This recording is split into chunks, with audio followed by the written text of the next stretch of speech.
Okay, let's say we get serious, not only about stopping the rise of global greenhouse gases, but actually getting to the point where these emissions are declining.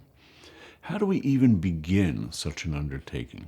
Specifically, what do we need to do? Install more wind turbines, more solar?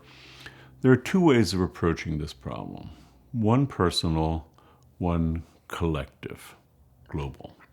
Let's start on a personal note, as we hear all sorts of solutions being bandied about, from switching light bulbs to unplugging our phone chargers. In his book Sustainable Energy Without the Hot Air, the late David McKay drew attention to the fact that the BBC News noted that nuclear power plants will all be switched off in a few years. How can we keep Britain's lights on? The solution? Unplug your mobile phone charger when it's not in use. Well, first, this is certainly a good idea. But as McKay aptly notes, this is his quote, obsessively switching off the phone charger is like bailing the Titanic with a teaspoon. Do switch it off, but please be aware how tiny a gesture it is. Let's put it this way. All the energy saved in switching off your charger for one day is used up in 1 second of car driving. Of course, we've talked about car use elsewhere in this series. So, what then are the big offenders in terms of our individual climate footprints? A few years ago, the ever-reliable Union of Concerned Scientists put together a concise article on the subject, among other things, explaining where our primary emissions come from. One, we need to talk about transportation. For the average American, owning and driving an automobile accounts for around a quarter of our individual carbon footprint. Number two, housing can account for another quarter, even more of your footprint, especially if you live in a large suburban or rural home. The main problems here are heating, cooling, and home energy use. And three, the production of our food is also responsible for an extraordinary amount of greenhouse gas emissions. As I noted in a previous segment, if you just address these issues by getting rid of your car, living in an efficient housing, and eating a largely plant-based diet, and wasting less food, as well as reconsidering your relationship to stuff, you could likely cut your climate footprint in half, perhaps even a good deal more. Alternately, we can approach this issue globally rather than personally. Project Drawdown, which is arguably, and I would argue, the most comprehensive plan ever proposed to reverse global warming, considered and ranked the top 100 most substantive solutions to global warming. If enacted, these solutions could not only halt the rise of greenhouse gases, but actually begin drawing these emissions down.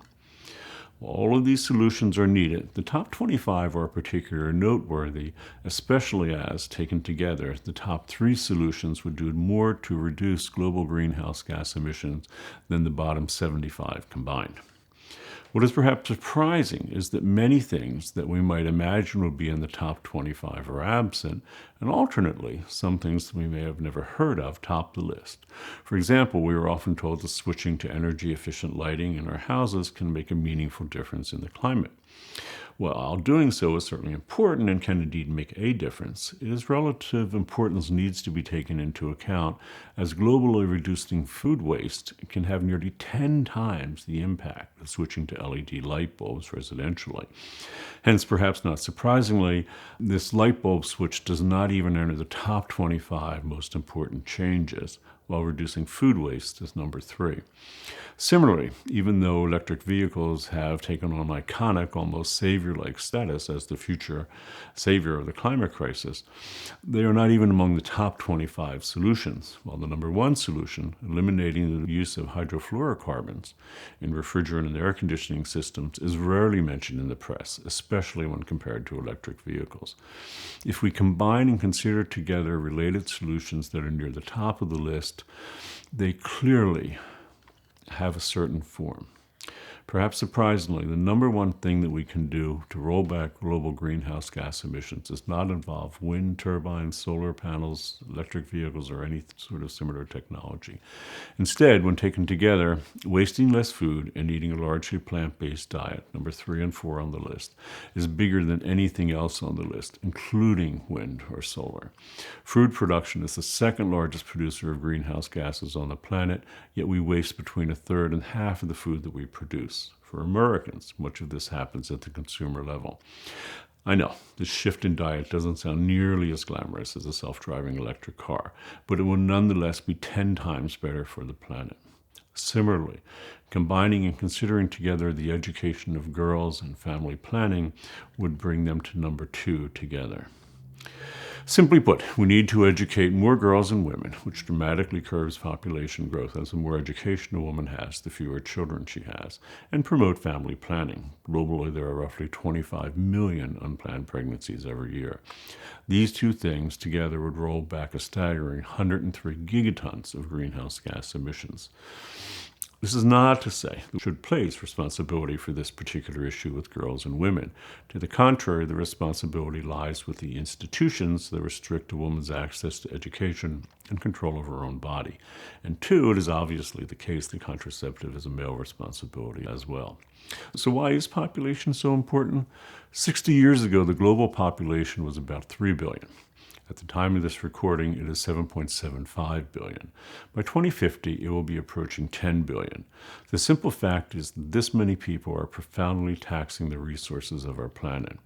Hence, reducing the population of our species is one of the main things that we can do to mitigate the climate crisis.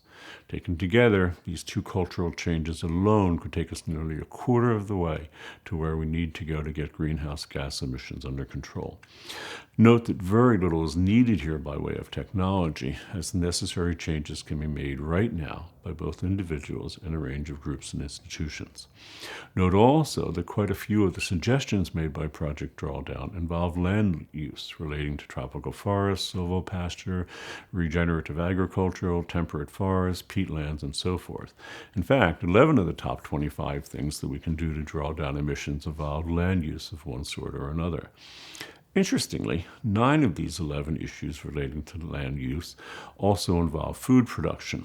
Hence, 11 of the things that we can do to draw down emissions involve food if we add to the list reducing food waste and switching to a largely plant-based diet.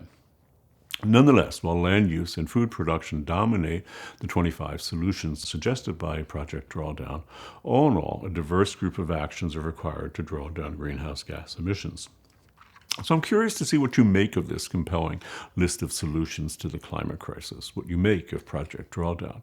After all, this is what many, many people have been asking for, a roadmap to globally reducing our greenhouse gas emissions. So here it is. These are the things that we need to do. What do you think?